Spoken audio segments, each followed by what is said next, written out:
hello, one and all. It's Jay Bellums coming to you. Hello, hello, one and all. It's Jay.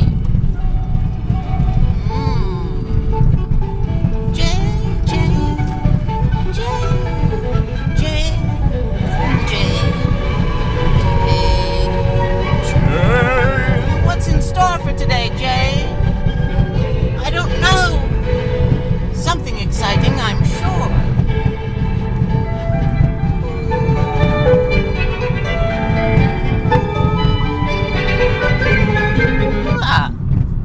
Hello. Welcome to another episode of Driving with Jay. That music reminded me of when I used to play clarinet. I bet y'all didn't know that I rocked a mean clarinet. Let me just tell you a little something. Yes, it's true. Back in 5th and 6th grade, my mother said that, Jay, you have to play an instrument. I said, why, Mother? She said, because I want you to get laid, and that's what all the cool kids... No, I'm just kidding. But she did say that I had to play an instrument. She was kind of parenting on the fly, and she thought that that would be a good way to add discipline and structure to my life. And, you know, if that's how you want to do it, that's fine, I guess. I mean, I prefer that to the ROTC or something. You know I got one listener who was in the military. You know, you don't want to mess with her. She'll mess you up. I've seen her practicing karate moves in the back. But does anyone have any experience playing instruments? Being a band kid? Let me just tell you a little scrum thing. Being a band kid, that's like how to get beat up. Okay? I'm just letting you know. You're walking around school with your little tuba case. It's like having a big sticker on your forehead that says, "Hey, bullies! Excuse me, bullies? Are there any bullies around?" You know, it's like asking to get your ass kicked. And luckily that never happened to me, but that does remind me, speaking of ass kicking, would everyone like to hear the story of a fight that I almost got into? Yes? Yes, okay. So, it was high school. It was after, the band, the clarinet days. I'll just tell it real quick. And I was having some issues with this kid named Anthony. I won't say his last name, but it rhymed, it sounded like rhinoceros. And everybody did call him Anthony Rhinoceros.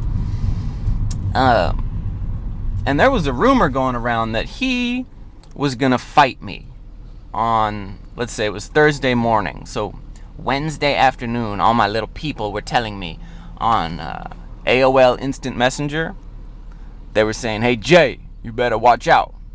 I said, what's going on? And they said, I got word that Anthony Rhinoceros is going to try to charge you tomorrow morning in the wagon wheel. That's what they called the common area, the wagon wheel.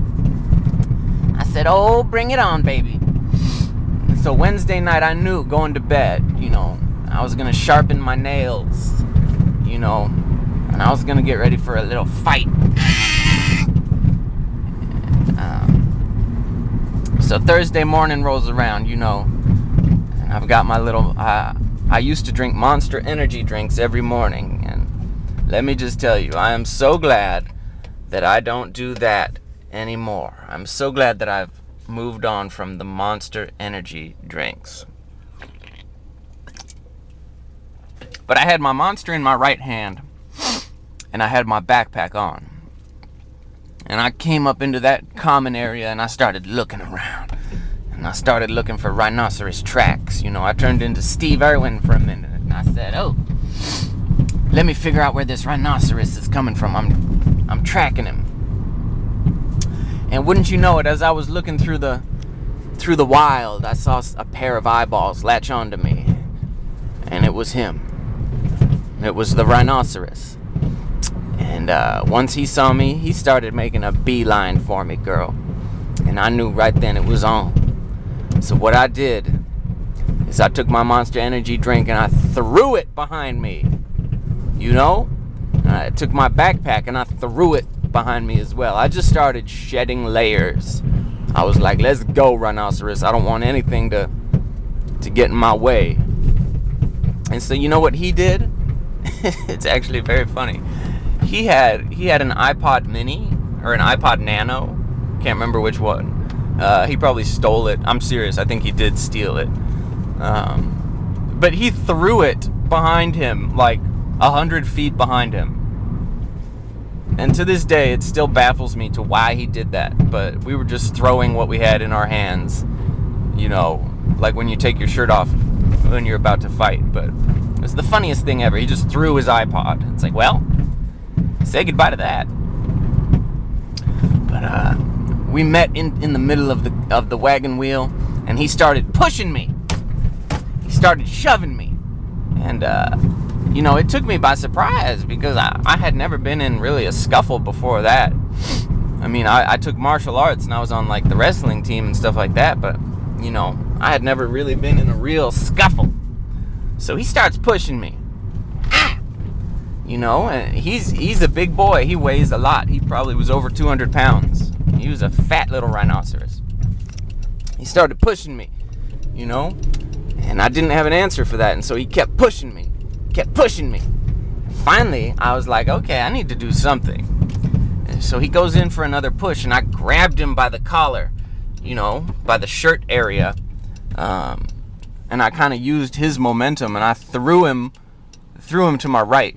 Just like he threw that iPod, I just tossed that motherfucker behind me. And it worked, and I sent him into a concrete bench, and he rethought his whole process. He gathered his rhinoceros bearings, and he said, you know? And so then what he did is he came up to me, and he stuck his face out right in my face, and he said, hit me, come on, hit me. And he was tapping his own face with his hand. He was like, hit me. And I didn't do it because, you know, he was not attacking me anymore, and I am a J of peace and love.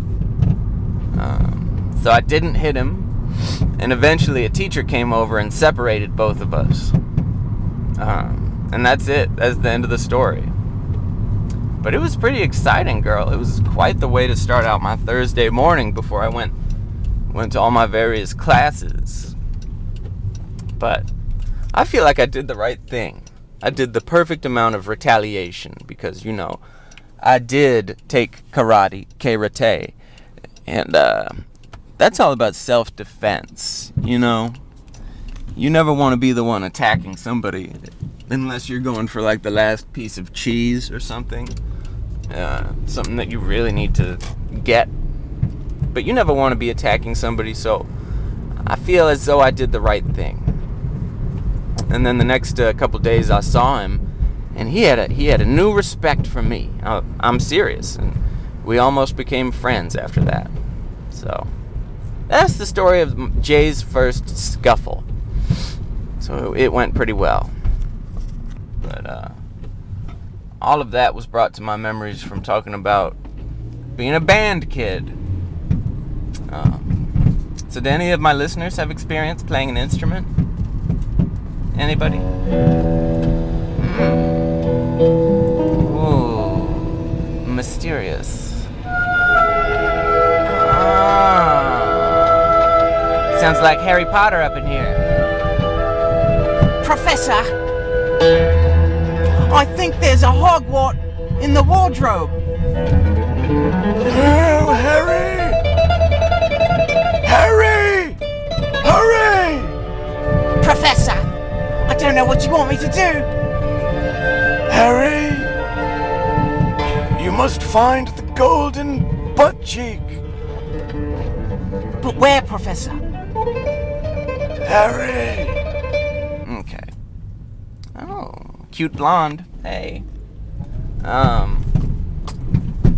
Man, I love those Harry Potter movies. The first two Harry Potters, they were something special. It really gives me that magical feeling, kind of like Home Alone. That's a great movie as well.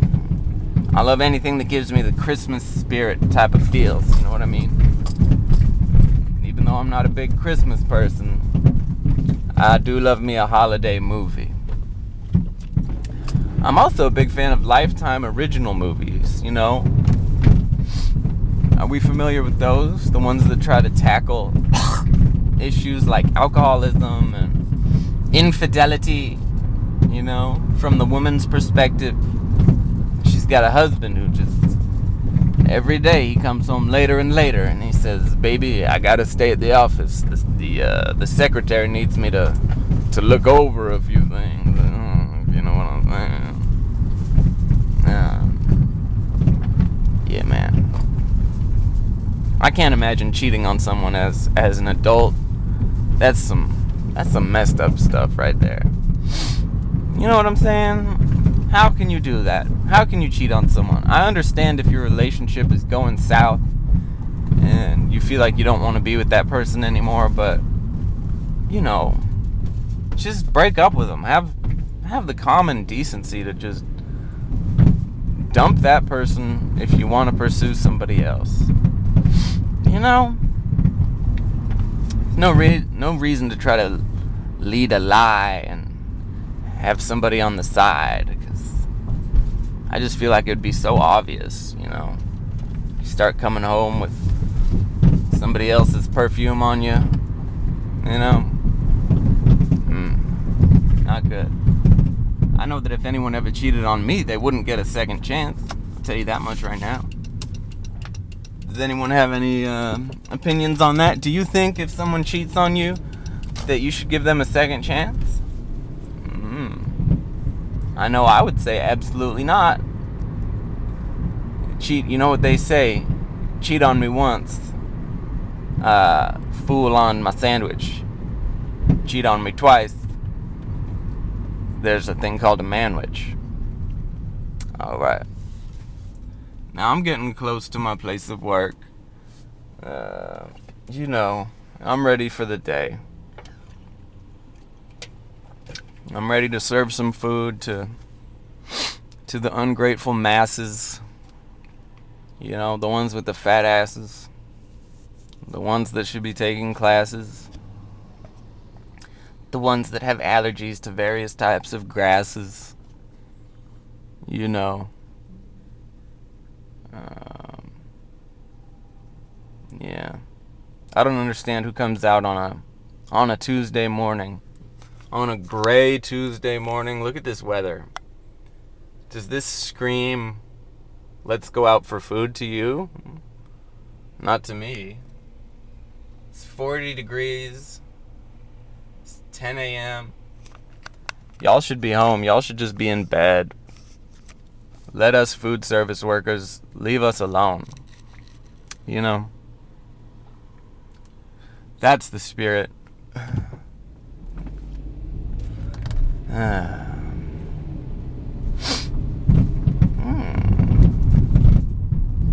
Where is this transit supervisor going? Is that a popo? What is this? What is that? What is that? I always see these fake popos and they scare me. You know, they got lights on top of their car. They try to act like they're a popo, but they're not. It's a fake po.